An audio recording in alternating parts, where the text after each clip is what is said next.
ये देखो मैट्रिक्स का सबसे लास्ट टॉपिक है और बोर्ड पॉइंट ऑफ व्यू से सबसे इंपॉर्टेंट पार्ट है।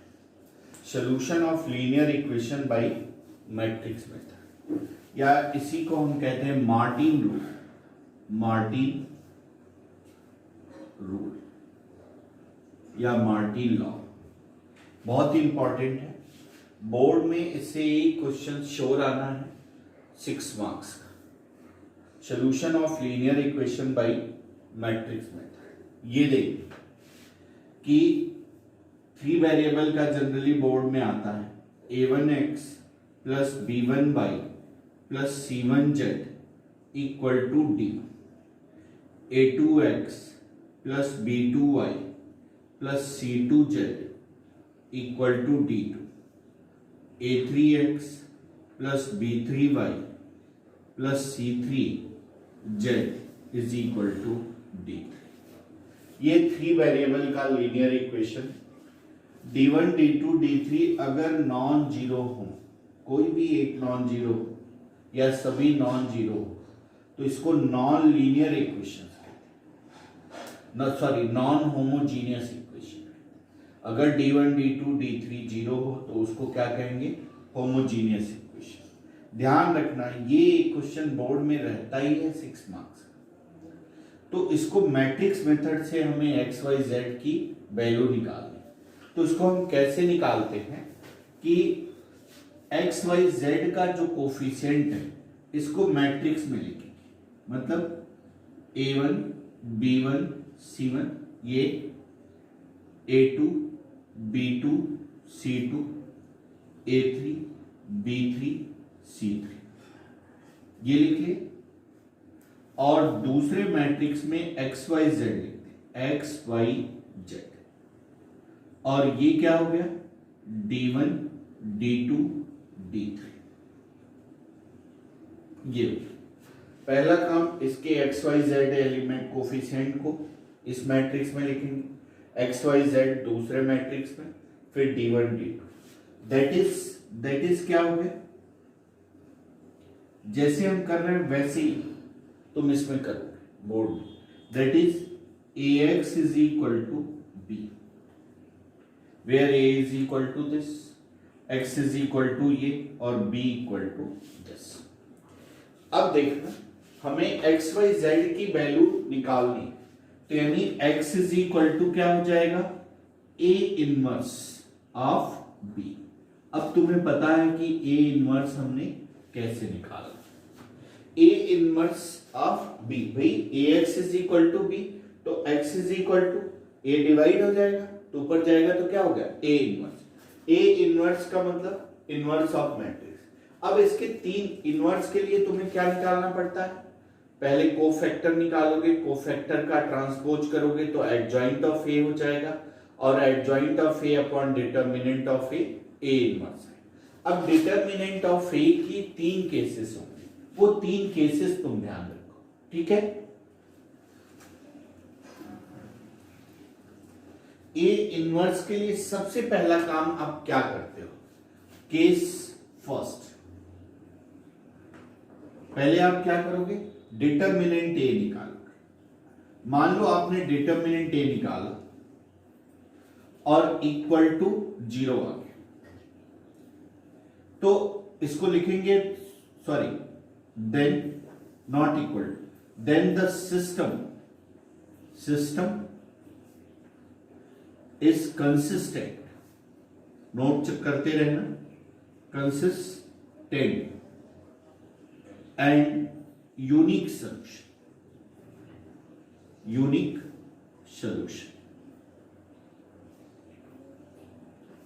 Consistent and unique solution. Consistent का मतलब एक एक वैल्यू पे कोइंसाइड हो जाएगा, और यूनिक सॉल्यूशन तो समझ रहे हो, मतलब एक्स वाई जेड की एक एक वैल्यू आएगी अगर डिटर्मिनेंट तुमने निकाला और नॉट इक्वल टू 0 हो गया। केस टू, मान लो आपने डिटर्मिनेंट a निकाला और वो 0 आ गया, फिर क्या करोगे? फिर एडजॉइंट ऑफ a निकालोगे। एडजॉइंट ऑफ ए तुम्हें पता ही कैसे निकालोगे, इंटू बी करो, ये नॉट इक्वल टू 0 आ गया, तो then the system is inconsistent and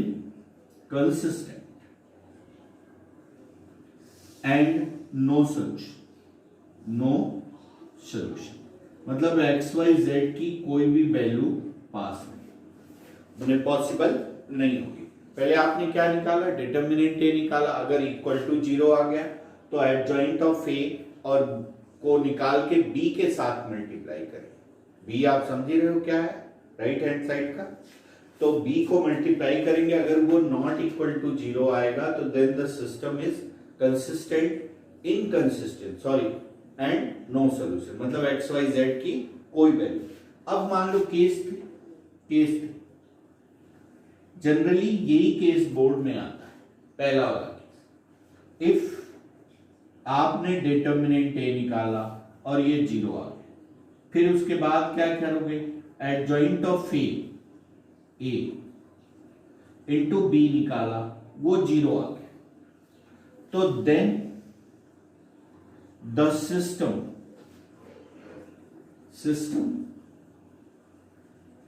may be consistent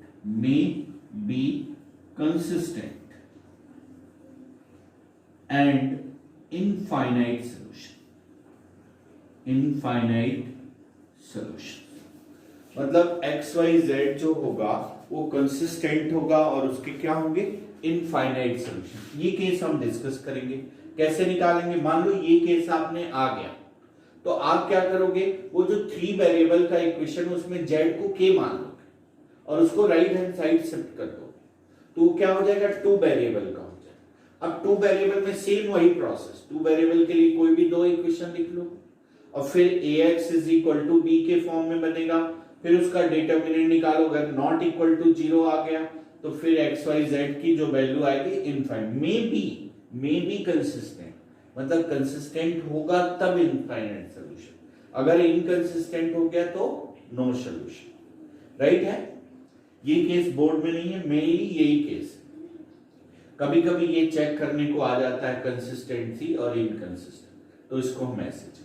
अब आओ, सबसे इंपॉर्टेंट टॉपिक है बोर्ड पॉइंट ऑफ व्यू से, ऐसा इसलिए है कि यही एक इकलौता टॉपिक है जिसमें inverse, cofactor, transpose, multiplication, equality of matrix, सारे कंडीशंस प्रूव करें। अब सबसे पहले एक हम 2 वेरिएबल का लेंगे और उसके बाद 3 वेरिएबल का लेंगे। क्वेश्चन, सॉल्व द इक्वेशन, क्या है, 5x plus 2y equal to 4 और 7x plus 3y equal to 5। अब सबसे पहले आप इसको मैट्रिक्स फॉर्म में बदलो, कैसे बदलेंगे, ये 5 2 7 3 x y equal to 4 5, same जैसे मैं लिख रहा हूं वैसे लिखोगे, that is ax is equal to b, x is equal to क्या आ जाएगा, a इनवर्स। अब तुम्हें पता है ये लाइन जरूर लिखना, where a equal to this, x is equal to this और b इक्वल टू दिस, ठीक है। अब तुम्हें पता है a इनवर्स के लिए सबसे पहले आपको क्या निकालना पड़ेगा, इसका डिटर्मिनेंट निकालना, तो आप इसका डिटर्मिनेंट निकालो।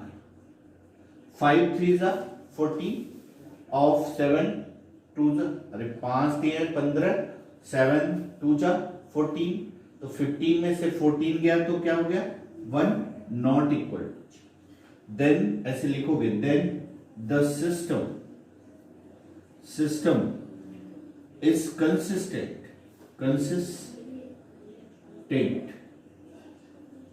and unique solution,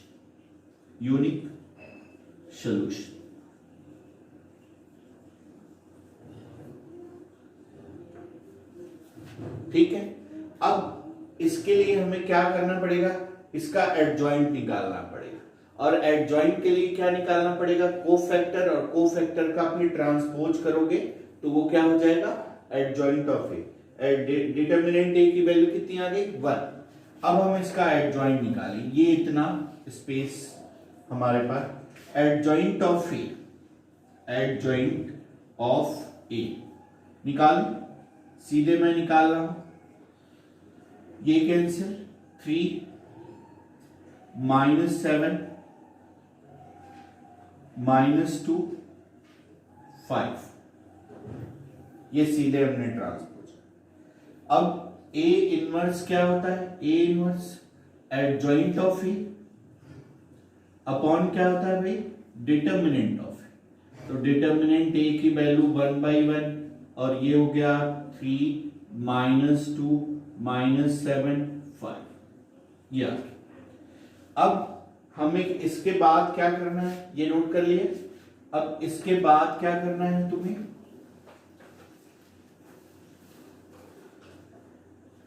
x is equal to A inverse, आप क्या होगा, b। ए इनवर्स की वैल्यू बोलो, ए इनवर्स की 3 -7, कॉलम में -7 -2 5, और b की वैल्यू बोलो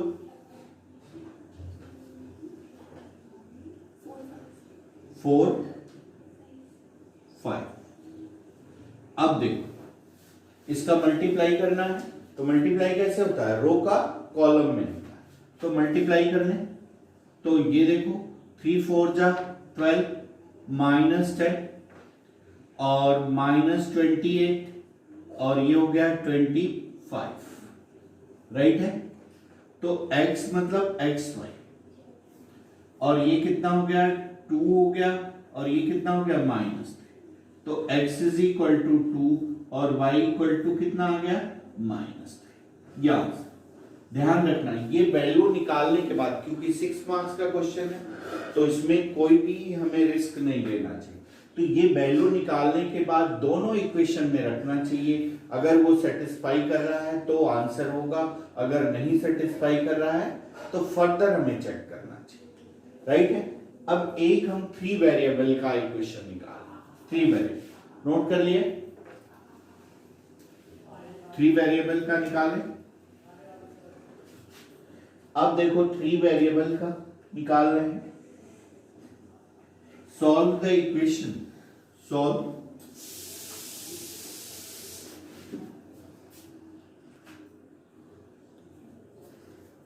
x minus y plus z is equal to 4। दूसरा 2x plus y minus 3z, 2x plus y minus 3z is equal to 2। तीसरा x plus y plus z equal to 2, x plus y plus z equal to 2। ये solve by matrix method, या कभी कभी आ जाता है by Martin law, matrix method. Same process, पहले हम क्या करें, इसको मैट्रिक्स में कन्वर्ट करें, तो ये देखो कन्वर्ट करें, 1 -1 1 2 1 -3 1 1 1, और ये आ गया x y z, और ये क्या आ गया 4 0 2, दैट इज क्या हो गया, ax is equal to b के फॉर्म में, और x इज इक्वल टू क्या हो गया, a इनवर्स ऑफ b। पहले हम क्या करें, पहले इसका डिटर्मिनेंट निकालें। ये देखो हम डिटर्मिनेंट निकाल रहे हैं, 1, ये कैंसिल 1 प्लस 3 प्लस 1, ये कैंसिल 2 प्लस 3, ये कैंसिल और 2 माइनस, चेक करना हमारा राइट है कि नहीं, 4 5 4 और 5 कितना हो गया 9, अब +1 10 नॉट इक्वल टू 0। तो लिखेंगे यहां एक लाइन लिखेंगे, hence the system is consistent and unique solution. ये जरूर लाइन लिखना बोर्ड में जब भी, hence the system is consistent and unique solution। अब हम क्या करें, इसका क्या निकालें, एडजॉइंट। तो एडजॉइंट के लिए सबसे पहले हम क्या निकालें भाई, इसका कोफैक्टर। तो ये देखो, ये इतना मैं इरेज कर दे रहा हूं, इसकी हमें जरूरत है इसलिए मैं इसको इरेज नहीं कर रहा। कोफैक्टर निकालना है, कोफैक्टर हमें निकालना है। तो ये देखो C11 4 होगा, C12 2 -5 होगा, -5 जैसे मैं निकाल रहा हूं वैसे बोर्ड में निकालना। C13 1 होगा, C21 ये कैंसिल, ये -1 -2 यानी 2 हो गया, C22 प्लस ये कैंसिल 1 -1 0 हो गया, और C23 माइनस होगा, ये 1 + 1 -2 हो गया, C31 3 -1 2 हो गया, C32 ये -3 -2 -5 यानी +5 हो गया, और ये 1 C33 1 + 2 3। ठीक है, अब एडजॉइंट ऑफ ए इस कोफैक्टर एलिमेंट का क्या हो जाएगा, ट्रांसपोज हो जाएगा। इसका सीधे एडजॉइंट ऑफ ए हम निकालें, एडजॉइंट ऑफ ए कोफैक्टर कितना है 4, सीधे कॉलम में लिख रहे हैं ट्रांसपोज करके, 2 0 -2 2 5 3, ये हो गया, राइट, ये हो गया। अब x = क्या होता है भाई, A inverse of B। A inverse की वैल्यू 1/10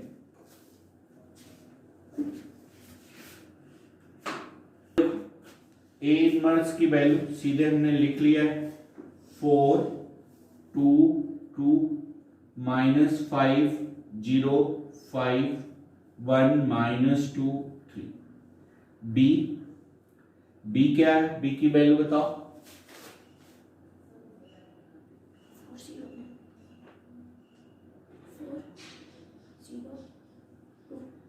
2।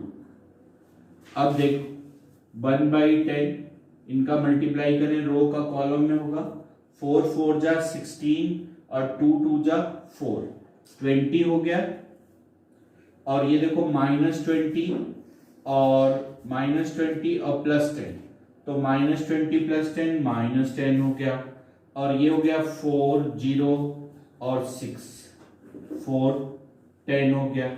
अब डिवाइड करना है, ये देखिए यहां तक नोट कर लिया है।